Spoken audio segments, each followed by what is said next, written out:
രാത്രിയിലത്തെ കുറച്ച് കലാപരിപാടികളൊക്കെയാണ്. അപ്പോൾ കുറച്ച് തുണിയൊക്കെ മടക്കാനുണ്ട്. അത് ആദ്യം തന്നെ മടക്കി വെച്ചിട്ട് നേരെ ചപ്പാത്തി ഉണ്ടാക്കുന്ന പരിപാടിയിലേക്ക് പോയി. ഷിനാജിന് ചോറ് അങ്ങനെ പൊതുവെ ഇഷ്ടമല്ല. രാത്രി അങ്ങനെ ചോറ് കഴിക്കാറില്ല, ചപ്പാത്തിയാണ് കഴിക്കുന്നത്.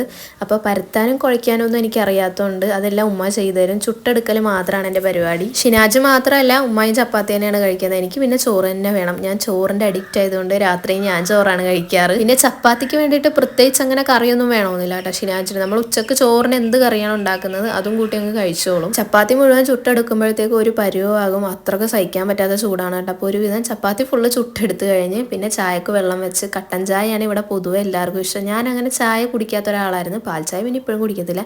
പക്ഷെ ഇവിടെ വന്നതിന് ശേഷം കട്ടൻ ചായ ഞാൻ സ്ഥിരമായിട്ട് കുടിക്കും.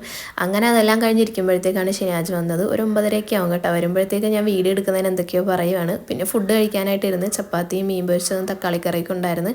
മീൻ പൊരിച്ച് എനിക്ക് ഇഷ്ടമില്ലാത്തതുകൊണ്ട് ഞാൻ തക്കാളിക്കറി മാത്രം കൂട്ടിയാണ് കഴിച്ചത്. അങ്ങനെ ബിഗ് ബോസും കണ്ട് ഞങ്ങൾ ഫുഡ്